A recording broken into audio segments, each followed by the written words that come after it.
Price Lord. ஏசாயா தீர்க்கதரிசன புஸ்தகம் 38ஆம் அதிகாரத்தில் அங்கே வாசிக்கிறோம். எசேக்கியா ராஜா வியாதிப்பட்டிருக்கிறார். ஆண்டவராகிய கர்த்தருடைய வார்த்தை வருகிறது.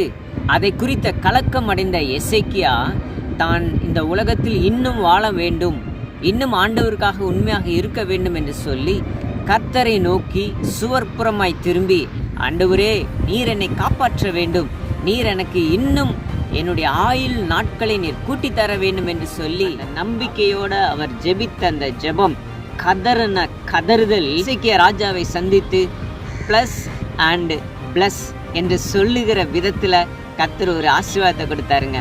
அது என்னங்க ப்ளஸ் அண்டு ப்ளஸ் அப்படின்னு கேட்டிங்கன்னா, தன்னுடைய வாழ்நாளில் 15 வருஷத்தை ப்ளஸ் பண்ணி கொடுத்தாருங்க, கூட்டி கொடுத்தாருங்க. அது மட்டும் இல்லாமல் ஒரு ஆசீர்வாதத்தையும் கொடுத்தார். எசேக்கியா தன்னுடைய வாழ்நாள் கூட்டி தர வேண்டும், எனக்கு நல்ல சுகம் கிடைக்கணுங்கிறதுக்காக மட்டும்தாங்க அவர் ஜெபம் பண்ணார். ஆனால் கர்த்தர் அங்கே அந்த இடத்துல பாருங்க, உன் நிமித்தம் உன்னையும் உன் நகரத்தையும் உன் தேசத்தையும் எதுவும் ஆளுகை செய்யாது, நான் உன்னை விடுவிப்பேன், உன்னுடைய எல்லா பக்கமும் ஒரு ஆசீர்வாதமான திருப்பங்களை நான் தருவேன் என்று சொல்லி அந்த இடத்துல கர்த்தர் அவர் கேட்காத ஒரு பிளஸ்ஸிங்கையும் கர்த்தர் தந்து ஆசீர்வதிச்சாருங்க. எந்த ஒரு கலக்கம் எசேக்கியாவுக்கு தன்னுடைய சரீரத்தில் இருந்ததோ அந்த கலக்கம் மட்டும் இல்லைங்க, தன்னுடைய தேசத்தை சுற்றி தன்னை சுற்றி என்ன கலக்கமெல்லாம் இருந்துச்சோ, எதிரிகளால் இருந்துச்சோ, அதையும் கர்த்தர் மாற்றி போட்டாருங்க.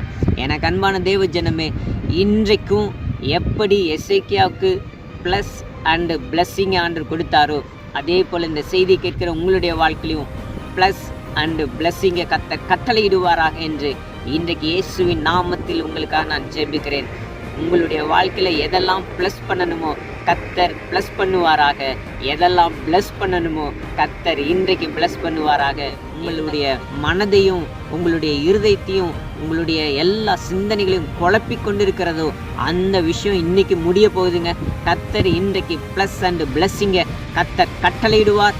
கர்த்தர் உங்களை சாட்சியை நிறுத்துவார். துதித்து பாடுகிற கர்த்தரை ஆராதிக்கிற ஒரு மிகப்பெரிய ஒரு ஆசீர்வாதத்தை இந்த மாதம் கர்த்தர் கட்டளையிட போகிறார். இன்றைய நாள் தொடங்கி இன்னும் 7 நாட்களுக்குள்ள கர்த்தர் அந்த இடத்துல ஒரு அற்புதத்தை செஞ்சு உங்களுக்கு ப்ளஸ் அண்டு பிளஸ்ஸிங்கை கர்த்தர் கட்டளையிடுவார். கர்த்தர் உங்களை ஆசீர்வாதமாய் வைத்திடுவார். உங்களுக்கு அது பிளஸ்ஸிங்குங்க. ஆனால் உங்களை சுற்றி இருக்கக்கூடிய எல்லா சத்துருக்களுக்கு ஒரு கலக்கம், உங்களுக்கு பிளஸ்ஸிங், சத்துருக்களுக்கு கலக்கம் கர்த்தர் செய்ய போகிறார். தைரியமா இருங்க, உங்களுடைய ஜெபத்துக்கு பதில் வருகிறது. இன்னும் 7 நாட்களுக்குள்ள அது நடக்க போகுது. God bless you.